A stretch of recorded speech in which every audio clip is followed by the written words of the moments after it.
காக்கும் கரங்கள் உண்டெனக்கு காத்திடுவார் கிருபையாலே. காக்கும் கரங்கள் உண்டெனக்கு காத்திடுவார் கிருபையாலே. அல்லேலூயா பாடி பாடி அலைகளை நான் தாண்டிடுவேன். அல்லேலூயா பாடி பாடி அலைகளை நான் தாண்டிடுவேன்.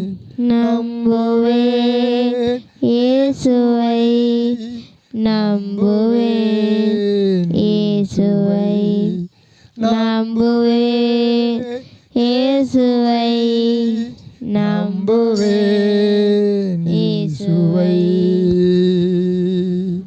அல்லேலூயா அல்லேலூயா. ஆண்டவரே, நாங்கள் உம்மை ஸ்தோத்திரிக்கிறோம். காக்கும் கரங்கள் எங்களுக்கு இருக்கிறதப்பா, அதனால நாங்கள் உம்மை ஸ்தோத்திரிக்கிறோம். தொடர்ந்து உம்முடைய கிருபைக்குள்ளே மூடுங்க, ஆசீர்வதிங்க, பலப்படுத்துங்க. இந்த சண்டே ஆராதனையிலே, ஞாயிறு ஆராதனையிலே உம்முடைய கிருபை இவ்வளவு நேரம் இருந்ததுக்காக நன்றி. தேவ செய்தியை ஆசீர்வதித்து தாங்க. தொடர்ந்து கர்த்தாவே ஆண்டவரே, உம்முடைய செய்தியிலே நாங்கள் மூழ்கி ஆசீர்வாதங்களை பெற்றுக்கொள்ள கிருபை செய்யும் நாமத்தில் பிதாவே, ஆமென். நாம் நேரடியாக செய்திக்கு நேராய் போலாம். ஆண்டவராக இயேசுவின் நாமத்தினாலே இந்த யூடியூப்ல பார்க்கிற உங்களுக்கும் சபை மக்களுக்கும் ஆண்டவராக இயேசுவின் நாமத்தினாலே ரட்சிப்பின் வார்த்தை ஊழியங்களின் சார்பாக இந்த நாளிலே உங்களுக்கு அனைவருக்கும் வாழ்த்துதலை தெரிவித்துக் கொள்கிறேன். மார்க் எழுதின சுவிசேஷம் 1வது அதிகாரம் 23வது வசனத்தை நாங்கள் வாசிக்கிறோம். மார்க் எழுதின சுவிசேஷம் 1வது அதிகாரம் 23வது வசனம் வாசிங்க. அவர்களுடைய ஜெப ஆலயத்திலே அசுத்த ஆவியுள்ள ஒரு மனுஷன் இருந்தார். ஜெப ஆலயத்திலே அசுத்தம் உள்ள ஒரு மனுஷன் இருந்தான். அப்படி என்று சொன்னால் ஜெப ஆலயத்திலும் அசுத்தாவி இருக்கும். இந்த நாளிலே அசுத்தாவிகள் ஜெப ஆலயத்திலே இருக்கும் என்று சொன்னால் நாம் சிந்திக்க வேண்டும். அவர்களுடைய ஜெப ஆலயத்திலே அசுத்தாவியுள்ள ஒரு மனுஷன் இருந்தான் என்று சொல்லி மார்க் 1:23 நமக்கு ஒரு எச்சரிப்பை கொடுக்கிறது. தேவ ஜனமே, இந்த நாளிலே எங்கு பார்த்தாலும் வியாதிகள், எங்கு பார்த்தாலும் பிசாசினுடைய பிடிகள், எங்கு பார்த்தாலும் சூழ்நிலை வேறு விதமாக இருக்கிறது, இயற்கை செயற்கை எல்லாம். காரணம் என்ன என்று சொன்னால் ஜெப ஆலயத்திலே பிசாசு இருந்தது. ஆம், ஆண்டவராகிய இயேசு கிறிஸ்து அந்த ஜெப ஆலயத்துக்குள்ளே போகிறார். நீங்கள் 1:24 மார்க் 1:24 நாம் வாசிக்கும் பொழுது, அவன் ஐயோ நசரேயனாகிய இயேசுவே, எங்களுக்கும் உமக்கும் என்ன, எங்களை கெடுக்கவா வந்தீர்? உம்மை இன்னார் என்று அறிவேன். நீர் தேவனுடைய பரிசுத்தர் என்று சத்தமிட்டான். அதற்கு இயேசு, நீ பேசாமல் இவனை விட்டு புறப்பட்டு போ என்று அதை அதட்டினார். என்ன பண்ணார்? அதை அதட்டினார். அப்ப தேவனாகிய கர்த்தர் இங்கே நமக்கு என்ன சொல்லுகிறார் என்று சொன்னால், ஊழியம் செய்யக்கூடிய தேவ மனிதர்கள், தேவ பிள்ளைகள், சபைக்கு வரக்கூடிய தேவ ஜனங்கள், அதாவது விசுவாசிகள் என்று சொல்லக்கூடியவர்கள் பரிசுத்தராக இருக்க வேண்டும். என்னவாக இருக்க வேண்டும்? பரிசுத்தர்களாக இருக்க வேண்டும். நீர் பரிசுத்தர் என்பதை நான் அறிவேன் என்று சொன்னது. அப்படி என்று சொன்னால் உங்களை குறித்தும் என்னை குறித்தும் பிசாசுகள் அறிய வேண்டும். என்ன அறிய வேண்டும் என்று சொன்னால், இந்த பிரதர் நல்லா டான்ஸ் ஆடுவார், இந்த பிரதர் நல்லா பாட்டு பாடுவார், இந்த பிரதர் நல்லா மியூசிக் போடுவார், இந்த பிரதர் நல்லா சபையில் கொயர் நடத்துவார், இந்த பிரதர் நல்லா என்ன பண்ணுவார்? ஊழியம் செய்வார். அதை விட என்ன அறிய வேண்டும் என்று சொன்னால், நீர் பரிசுத்தர் என்று அறிய வேண்டும். நீங்கள் பரிசுத்தர்கள் என்று அறிய வேண்டும். நான் பரிசுத்தர் என்று அறிய வேண்டும். ஏன் என்று சொன்னால், இந்த 23வது வசனம் சொல்லுகிறது, அவர்களுடைய ஜெப ஆலயத்திலே அசுத்த ஆவியுள்ள ஒரு மனுஷன் இருந்தான். ஜெப ஆலயத்திலே அசுத்தம் உள்ள ஒரு அசுத்த ஆவி பிடித்த ஒரு மனுஷன் இருந்தான். அவன், ஐயோ நசரேயனாகிய இயேசுவே, எங்களுக்கும் உமக்கும் என்ன, எங்களை கெடுக்கவா வந்தீர்? உம்மை இன்னார் என்று அறிவேன். உம்மை நான் எப்படி அறிந்திருக்கிறேன் ஆண்டவரே? நீர் இன்னார் என்று அறிந்திருக்கிறேன். நீர் இன்னார் என்று அப்படி என்று சொன்னால் பிசாசுகள் நம்மை அறிந்திருக்கிறது. அப்படி என்று சொன்னால் இயேசு கிறிஸ்து அந்த ஜெபாலயத்துக்குள்ளே போவதற்கு முன்பதாக அங்கே இருந்த ஊழியனை யார் அறிந்தது? பிசாசு. எப்படி அறிந்திருக்குதா? பரிசுத்தர்னு அறியல. பரிசுத்தர் என்று அந்த ஊழியனை அந்த பிசாசு அறிந்திருந்தால் பிசாசு என்ன பண்ணியிருக்கோம்? எப்பயோ ஓடி இருக்கும். ஒருவேளை அந்த சபையில் இருக்கக்கூடிய விசுவாசிகள் பரிசுத்தர்களாக இருந்திருந்தால் பிசாசு என்ன பண்ணியிருக்கோம்? எப்பயோ ஓடி இருக்கும். அப்போ பிசாசு என்ன சொல்லியிருக்குன்னு சொன்னால், நீங்கள் அம்மா விசுவாசி அம்மா, நீங்கள் பரிசுத்தர் என்பதை நான் அறிந்திருக்கிறேன், அதனால் நான் என்ன பண்ணிடுறேன்? போயிடுறேன்னு சொல்லியிருக்கோம். அப்போது அந்த சபையில் இருக்கிறவர்களும் பரிசுத்தர்களாக இல்லை என்று நினைக்கிறேன், அந்த ஊழியனும் பரிசுத்தனாக இல்லை என்று நான் நினைக்கிறேன். வேதம் அப்படிதான் தெளிவுபடுத்துகிறது. அப்போ நீர் பரிசுத்தர் என்பதை நான் அறிந்திருக்கிறேன், இங்கே இருக்கிறவங்களாம் பரிசுத்தருங்க கிடையாது அப்படின்னு சொல்லி என்ன பண்ணுது? பிசாசு சொல்லாமல் சொல்லுது. அப்போ நீங்களும் நானும் நம்மை குறித்து யார் சாட்சி கொடுக்க வேண்டும் என்று சொன்னால் பிசாசுகள் சாட்சி கொடுக்க வேண்டும். இயேசுவை குறித்து யார் சாட்சி கொடுத்தது? பிசாசுகள் சாட்சி கொடுத்தது.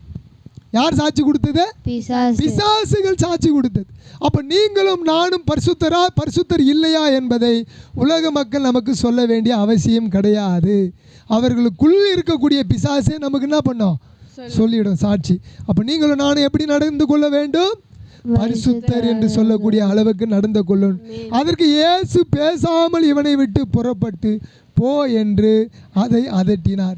ஏன் இயேசு அதை அதட்டினார் என்று சொன்னால், நீர் பரிசுத்தர்னு சொல்லிச்சு. அப்போ சபையில் இருக்கிறவங்களாம் பரிசுத்தர் இல்லை என்று சொல்லி அந்த பிசாசு குற்றம் சாட்டுவதை ஆண்டவர் விரும்பவில்லை. அல்லேலூயா, அல்லேலூயா. ஆண்டவர் எதை விரும்பவில்லை என்று சொன்னால், சபையில் இருக்கக்கூடிய ஊழியர் பரிசுத்தர் இல்லை என்பதை சொல்லுவதை அந்த பிசாசு தேவன் விரும்பவில்லை. சபையில் இருக்கக்கூடிய விசுவாசிகள் பரிசுத்தர் இல்லை என்பதை சொல்லுவதை இயேசு விரும்பவில்லை. அதனால தான் அதற்கு இயேசு நீ பேசாமல் இவனை விட்டு புறப்பட்டு போ என்று அதை அதட்டினார். இயேசுவை குறித்து அது தவறாக பேசவில்லை, திட்டவில்லை. ஆனால் இயேசு அதை என்ன பண்ணார்? பேசாமல நீ போயிடு, பேசாம போ. ஆகவே நீங்களும் நானும் இன்றைக்கு பரிசுத்தர்களாக இருக்கிறோமா? இந்த வேத வசனத்தின்படி நாம் பரிசுத்தர்களாக இருந்தால் பிசாசுகளை நாம் என்ன சொல்லலாம்? பேசாமல் போய்விடு என்று சொல்லலாம். இந்த யூடியூப் சேனலை பார்க்கக்கூடிய தேவ ஜனமே, நீங்கள் பரிசுத்தர்களாக இருக்கிறீர்களா? நான் பரிசுத்தராக இருக்கிறேனா? அல்லது இந்த யூடியூப் சேனலை அநேகருக்கு சப்ஸ்கிரைப் நீங்கள் அனுப்பக்கூடிய அந்த ஜனங்கள் பரிசுத்தர்களாக இருக்கிறார்களா? அல்லது உலக மக்கள் எப்படி இருக்கிறார்கள் என்பதை விட நீங்களும் நானும் பரிசுத்தர்களாக இருந்தால் அசுத்தமான சாத்தானை நம்மால் என்ன பண்ண முடியும்? துரத்த முடியும். தேசத்தை விட்டு இன்றைக்கு பிசாசை துரத்த முடியாத சூழ்நிலை ஏன் என்று சொன்னால், நீங்களும் நானும் பரிசுத்தராக இல்லை. அல்லேலூயா. நீங்களும் நானும் எப்படி இல்லை? பரிசுத்தர்களாக இல்லை. அப்போ நீங்களும் நானும் பரிசுத்தர்களாக இருந்தால் தேசம் நமக்கு முன்னே நடுங்கும். தேசம் நமக்கு முன்பே நடுங்கும். நீங்களும் நானும் பரிசுத்தர்களாக இருந்தால்தான் தேசம் நமக்கு முன்னே நடுங்கும். ஆகவே நடுங்க வேண்டும் என்று சொன்னால் நீங்களும் நானும் பரிசுத்தர்களாக இருக்க வேண்டும். அடுத்தபடியாக நாம் பார்க்கும் பொழுது மார்க் 1:26 பாருங்களேன். உடனே அந்த அசுத்த ஆவி அவனை அலைக்கழித்து மிகுந்த சத்தமிட்டு அவனை விட்டு போய்விட்டது. அப்போ என்ன ஆகி போச்சா? உடனே அந்த அசுத்த ஆவி என்ன பண்ணிச்சா? அவனை அலக்கழித்து விட்டு மிகுந்த சத்தமிட்டு அவனை விட்டு போய்விட்டது. இன்றைக்கு நம்முடைய சபையிலே பிசாசுகள் சத்தமிட்டு போகிறதா? அல்லது நாம் நடத்தக்கூடியதான ஊழியங்களிலே பிசாசுகள் போகிறதா? அல்லது நம்முடைய குடும்பத்திலே ஜெபிக்க வரக்கூடிய தேவ ஜனங்களுக்கு பிசாசுகள் போகிறதா? அல்லது நம்முடைய வாழ்க்கையிலே நாம் மற்றவர்களுக்காக ஜெபிக்க போகும் பொழுது பிசாசுகள் போகிறதா? நம்மை குறித்து பிசாசுகள் சாட்சி சொல்லுகிறதா என்பதை குறித்து நாம் சிந்திக்க வேண்டும். 40 ஆண்டுகள் விசுவாசியாக இருப்பது, 40 ஆண்டுகள் நாம் தேவனுடைய ஊழியனாக இருப்பது எல்லாம் நல்லது தான். ஆனால் பிசாசுகள் நம்மை குறித்து என்ன சாட்சி கொடுக்கிறது? அதுதான் மிக அவசியமாக இருக்கிறது. அடுத்ததாக மத்திய எழுதின சுவிசேஷம் 8வது அதிகாரம் 16வது வசனம் 17வது வசனத்தை நாம் வாசிக்கலாம். மத்திய சுவிசேஷம் 8வது அதிகாரம் 16, 17. 8 அதிகாரம் 16வது வசனம் 17வது வசனம். அஸ்தமான போது பிசாசு பிடித்திருந்த அநேகரை அவரிடத்திலே கொண்டு வந்தார்கள். யாரிடத்திலே கொண்டு வந்தார்கள்? இயேசுவின் இடத்திலே கொண்டு வந்தார்கள். அஸ்தமான போது பிசாசு பிடித்திருந்த அநேகரை இயேசுவிடம் கொண்டு வந்தார்கள். அவர் அந்த ஆவிகளை தமது வார்த்தையினாலே துரத்தி பிணியாளிகளை எல்லோரையும் சொஸ்தமாக்கினார். இயேசு தன்னுடைய வார்த்தையினாலே பிசாசுகளை துரத்தினார். தன்னுடைய வார்த்தையினாலே என்ன பண்ணுறார்? வியாதிகளை, பிணியாளிகளை எல்லோரையும் சொஸ்தமாக்கினார். இந்த காலகட்டத்திலே நம்முடைய ஊழியத்திலே பிசாசுகள் போகிறதா? வியாதிகள் குணமடைகிறதா? இயேசு தம்முடைய வார்த்தையினால் என்று சொல்லி வாசிக்கிறோம். ஆகவே நீங்களும் நானும் கர்த்தருடைய வார்த்தையை பிரசங்கம் பண்ணும் பொழுது பிசாசுகள் நடுங்கிறதா, வியாதிகள் குணமாகிறதா என்று சொல்லி நாம் நம்மை நாமே ஆராய்ச்சி பண்ணணும். நாம் யாருக்காக பிரசங்கம் செய்கிறோம்? இயேசு கிறிஸ்துவுக்காக செய்கிறோம். யாரை கொண்டு பிரசங்கம் செய்கிறோம்? இயேசு கிறிஸ்துவின் நாமத்தை கொண்டு பிரசங்கம் செய்கிறோம். எதற்காக பிரசங்கம் செய்கிறோம்? ஆத்தும ஆதாயத்துக்காக பிரசங்கம் செய்கிறோம். ஏன் ஆத்தும ஆதாயம் செய்ய வேண்டும்? நரகத்துக்கு போகக்கூடிய ஆத்துமாக்களை தடுக்க வேண்டும். அப்படி என்று சொன்னால் நான் செய்யக்கூடிய பிரசங்கத்திலே, நீங்கள் கேட்கக்கூடிய பிரசங்கத்திலே வியாதிகள் சொஸ்தமாகிறதா, பேய் பிசாசுகள் போகிறதா என்று நாம் சிந்திக்க வேண்டும். நாம் சிந்தித்து செயல்பட வேண்டும். சிலர் நினைக்கிறார்கள், இயேசு சொன்னார் பிசாசுகள் போகிறதுக்காக நீங்கள் என்ன பண்ணாதீங்க, மகிழாதீங்கன்னு சொன்னாங்க. இந்த வசனத்தையே எல்லா இடத்துலையும் சொல்லி நிற்கிறாங்க ஊழியர்களும் ஜனங்களும். ஆனால் இயேசு கிறிஸ்து தன்னுடைய 3.5 ஆண்டு கால ஊழியத்திலே பிசாசுகளை துரத்தினார், வியாதிகளை குணப்படுத்தினார். என் ஊழியத்திலே அது இருக்கிறதா? உங்களுடைய ஜீவியத்திலே அது இருக்கிறதா என்று நாம் சிந்திக்க வேண்டும். 17வது வசனம் சொல்லுகிறது, வாசிங்களேன். அவர் தாமே நம்முடைய பலவீனங்களை ஏற்றுக்கொண்டு நம்முடைய நோய்களை சுமந்தார் என்று ஏசாயா தீர்க்கதரிசியினால் உரைக்கப்பட்டது நிறைவேறும்படி இப்படி நடந்தது. ஏன் ஆண்டவர் பிசாசுகளை துரத்தினார்? ஏன் வியாதிகளை அவர் குணப்படுத்தினார்? பிணியாளிகளை எல்லோரையும் ஏன் சொஸ்தமாக்கினார் என்று சொன்னால், தீர்க்கதரிசியாகிய ஏசாயா இயேசு கிறிஸ்துவை குறித்து நம்முடைய பலவீனங்களை ஏற்றுக்கொண்டு நம்முடைய நோய்களை சுமந்தார் என்று ஏசாயா தீர்க்கதரிசியினால் உரைக்கப்பட்டது நிறைவேறும்படி இப்படி நடந்தது. அப்படி என்று சொன்னால் இந்த கடைசி காலத்திலே நீங்களும் நானும் என்ன செய்ய போகிறோம்? யோவேல் தீர்க்கதரிசி புஸ்தகத்திலே நாம் வாசிக்கும் பொழுது, கடைசி காலங்களிலே உங்கள் குமாரர்கள் தீர்க்க தரிசனம் உரைப்பார்கள் என்று எழுதியிருக்கிறது. எங்கேயாவது நம்முடைய குமாரர்கள் தீர்க்க தரிசனம் சொல்ல சபை அனுமதிக்கிறதா? எங்கேயாவது தீர்க்க தரிசனம் சொல்ல பெற்றோர்கள் அனுமதிக்கிறார்களா? எங்கேயாவது பிள்ளைகள் தீர்க்க தரிசனம் சொல்ல முன் வருகிறார்களா? இந்த 3 காரியம் சபையும் அனுமதிப்பது கிடையாது, பெற்றோர்களும் அனுமதிப்பது கிடையாது, பிள்ளைகளும் முன் வந்து தீர்க்க தரிசனம் சொல்லுவது கிடையாது. ஆகவே இது கடைசி காலம்.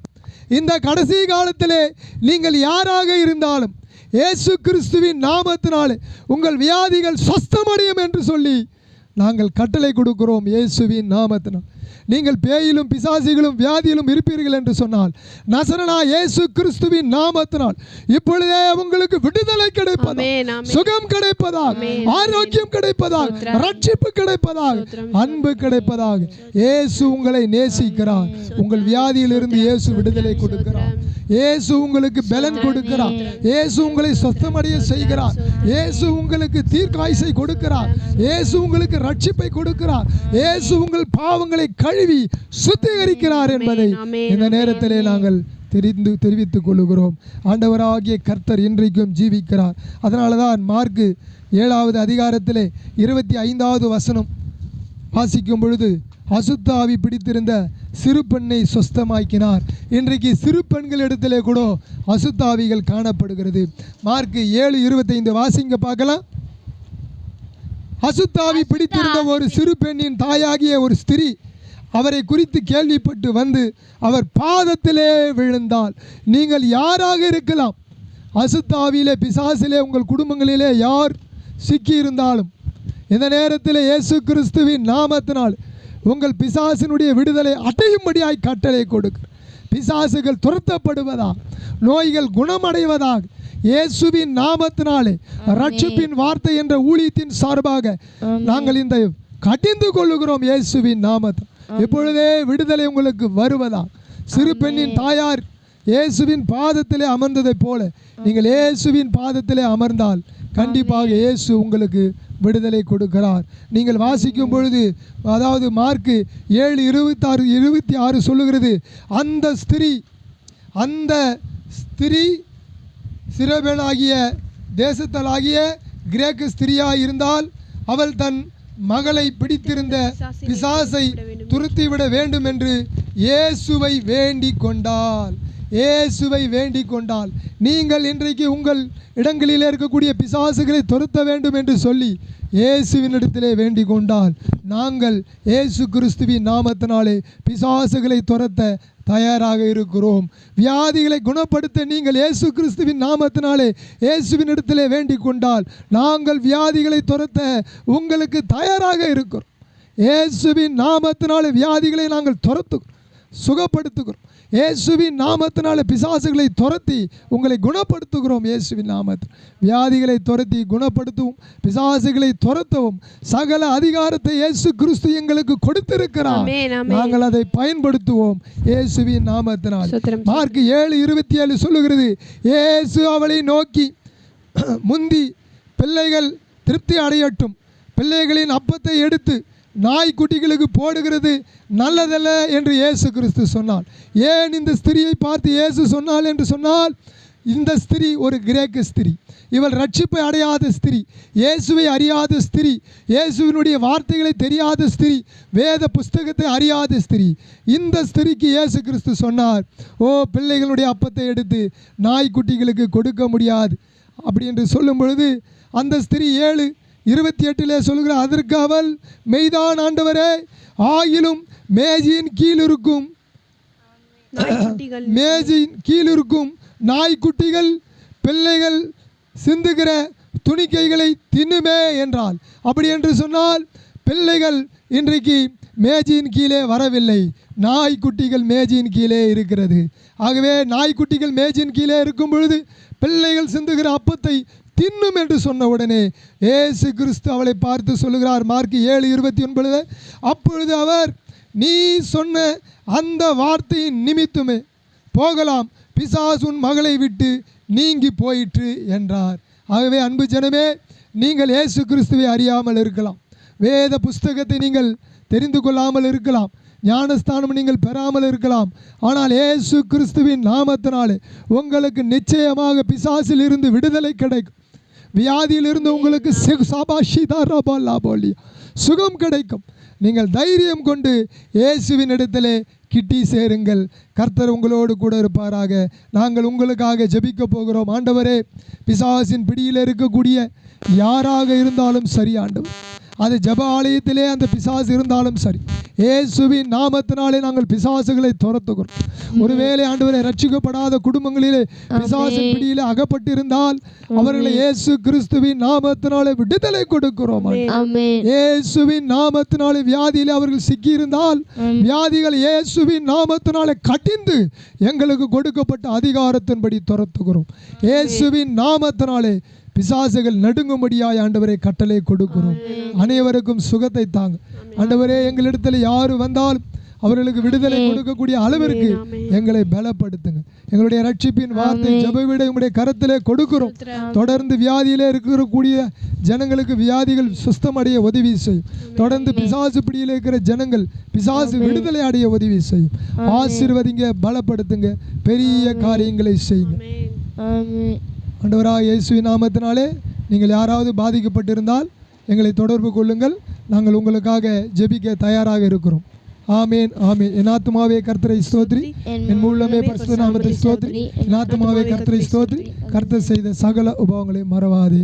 Praise the Lord, praise the Lord, praise the Lord.